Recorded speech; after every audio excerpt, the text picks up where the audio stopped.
ನೀವು ತುಂಬ ಸ್ಟ್ರಿಕ್ಟ್ ಪ್ಯಾರೆಂಟಾ ಅಥವಾ ಹೇಗೆ ಸರ್?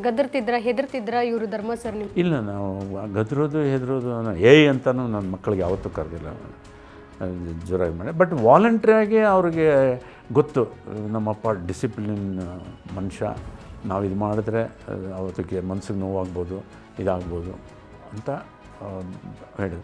ಅವರು ಏನಾದರೂ ನನ್ನ ಮಕ್ಕಳಲ್ಲಿ ಯಾರಾದ್ರೂ ಮಾರ್ಕ್ಸ್ ಕಮ್ಮಿ ಬಂದರು ಒಂದು ಟರ್ಮಲ್ಲಿ ಅಥವಾ ಏನು ಪ್ರಾಬ್ಲಮ್ಮು, ಟ್ಯೂಷನ್ ತೊಗೊತೀಯ ಇನ್ನು ಸ್ವಲ್ಪ ಒಂದು ಅರ್ಧ ಗಂಟೆ ಜಾಸ್ತಿ ಓದ್ಬೋದು, ಏನಾದರೂ ಅರ್ಥ ಆಗಲಿಲ್ಲ ಅಂದರೆ ಕೇಳು, ನಿಮ್ಮಮ್ಮಂಗೆ ಕೇಳು ಇದು ಮಾಡ, ಈ ರೀತಿ ಇದ್ದಿವತ್ತ.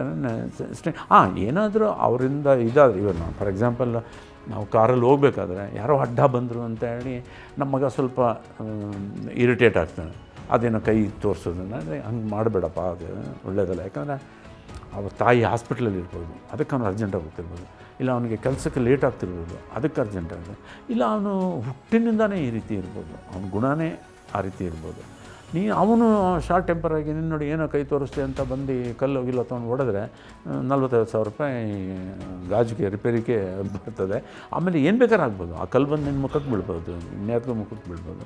ಬೇಕಾಗಿಲ್ಲ, ಆರಾಮಾಗಿ ಹಾಡು ಕೇಳು, ಮ್ಯೂಸಿಕ್ ಕೇಳ್ತಾ ಎಂಜಾಯ್ ಮಾಡಿಕೊಂಡು, ಅಣ್ಣ ಅವ್ರ ಹಾಡು, ವಿಷ್ಣುವರ್ಧನ್ ಹಾಡು, ಮುಂಗಾರು ಮಳೆ ಹಾಡು ಬಂದಿದ್ದು ಕೇಳ್ಕೊಂಡು ಆರಾಮಾಗಿ ಎಂಜಾಯ್ ಮಾಡ್ಕೊಂಡು ಹೋಗು. 10 ನಿಮಿಷ ಲೇಟ್ ಆದರೆ ಏನಂತೆ, ನೀನು ಆ ಥರ ಪಡಬೇಡ. ನಿಮ್ದು ಕರೆಕ್ಟಾಗಿ ಟೈಮ್ಗೆ ಹೋಗ್ಬೇಕಂದ್ರೆ ಅರ್ಧ ಗಂಟೆ ಮುಂಚೆ ಶುರು ಮಾಡಿ, ಟ್ರಾಫಿಕ್ ಜಾಮಲ್ಲಿ ಬಿದ್ದೆ ಅದು ಇದೆ ಅಂತ ಅರ್ಧ ಗಂಟೆ ಮುಂಚೆನೇ ಹೋಗು.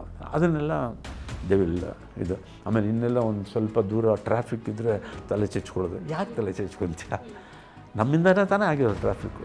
ನಿನ್ನ ಹತ್ರ ನಿನಗೊಂದು ಕಾರ್ ಬೇಕು, ನನಗೊಂದು ಕಾರ್ ಬೇಕು, ನಿಮ್ಮ ಅಕ್ಕನಿಗೊಂದು ಕಾರ್ ಬೇಕು, ನಿಮ್ಮ ಬಾವಂಗೊಂದು ಕಾರ್ ಬೇಕು, ಹಿಂಗೆ ತೊಗೊಂಡಿದ್ದಕ್ಕೆ ಟ್ರಾಫಿಕ್ ಜಾಮ್ ಆಗ್ತದೆ. ನಾವಿದ್ದಾಗ ನಮ್ಮ ಅಪ್ಪ ಅಮ್ಮ ಎಲ್ಲರೂ ಸೇರಿಸಿ ಒಂದೇ ಕಾರ್ ಇದ್ದಿದ್ದು. ಎಲ್ಲೋ ಬೇಕಾದ್ರೆ ಇಲ್ಲ, ನಾವು ಬಸ್ಸಲ್ಲಿ ಹೋಗ್ತಿದ್ವಿ, ಹುಡುಗರು ಇಲ್ಲ ಸೈಕಲ್ನಲ್ಲಿ ಹೋಗ್ತಿದ್ವಿ, ಇದು ಮಾಡ್ತಿದ್ವಿ. ಇವಾಗ ಎಲ್ಲರೂ ಮಾಡಿದ್ರೆ ಅದು ಟ್ರಾಫಿಕ್ ಜಾಮ್ ಅಂದರೆ 2 ನಿಮಿಷ ಅಷ್ಟೇ. ಅದು ರೆಡ್ ಲೈಟ್ ಗ್ರೀನ್ ಆದರೆ ಮುಂದೆ ಮೂವ್ ಆಗ್ತದೆ. ಅಲ್ಲೇನು ಅವ್ರೇನು ಮಲಗಿದಾರ ಹಾಸಿಗೆ ಹಾಕ್ಕೊಂಡು ಏನೂ ಇಲ್ಲ. ಹ್ಯಾವ್ ಪೇಷನ್ಸ್, ತಾಳ್ಮೆಯನ್ನು ಇದ್ದು ಕಲಿಬೇಕು. ಇಲ್ಲ ಅಂದರೆ ಭಾಳ ಬೇಗ ಏನೇನೋ ಕಾಯಿಲೆಗಳು ಶುರುವಾಗ್ಬಿಡ್ತದೆ ಅಂತ ಹೇಳೋದು. ಆವಾಗ ನನ್ನ ಜೊತೆ ಇದ್ದಾಗ ಶಿಸ್ತಿನಿಂದ ಇದ್ದುಬಿಡಿ. ನೀವು ಒಬ್ಬರೇ ಹೋದಾಗ ನಾನೇನು ದುರ್ಬೀನ್ ಹಾಕ್ಕೊಂಡು ನೋಡೋಕ್ಕಾಗಲ್ಲ, ಎಷ್ಟು ಫಾಸ್ಟ್ ಹೋಗ್ತಿದ್ದಾನೆ, ಯಾರ ಜೊತೆ ಹೋಗ್ತಿದ್ದಾರೆ, ಹೆಂಗೆ ಹೋಗ್ತಿದ್ದಾನೆ ಅಂತೇಳಿ. ಏನಕ್ಕೆ ನನ್ನ ಜೊತೆ ಕುಂತಾಗ ಸ್ಟಾರ್ಟ್ ಮಾಡೋಕ್ಕೆ ಮುಂಚೆ ಬೆಲ್ಟ್ ಹಾಕ್ಕೋಬೇಕು, ಮೊಬೈಲ್ನ ಮುಟ್ಟಬಾರ್ದು. ನಿನಗೆ ಅಕಸ್ಮಾತ್ ಅರ್ಜೆಂಟ್ ಯಾರೋ ಫೋನ್ ಮಾಡಿದ್ರೆ ಮಾತಾಡ್ಬೇಕು, ಪಕ್ಕದಲ್ಲಿ ನಿಲ್ಲಿಸು, ಮಾತಾಡು, ಎಷ್ಟೊತ್ತು ಪ್ರಕಾರ ಮಾತಾಡು, ಕುಂತಿರ್ತೀವಿ. ಇಲ್ಲ ಇಳಿದ್ಬಿಟ್ಟು ಹೋಗಿ ಅಲ್ಲಿ ಪಕ್ಕದಲ್ಲಿ ಮರದಡೆ ನಿಂತ್ಕೊಂಡು ಮಾತಾಡು, ಮುಗಿಸು. ಕಾರು ಹೋಗೋ ಮಾತಾಡೋದು, ಮೆಸೇಜ್ ನೋಡೋದು, ಅದೆಲ್ಲ ಈ ಥರದ್ದು ಭಾಳ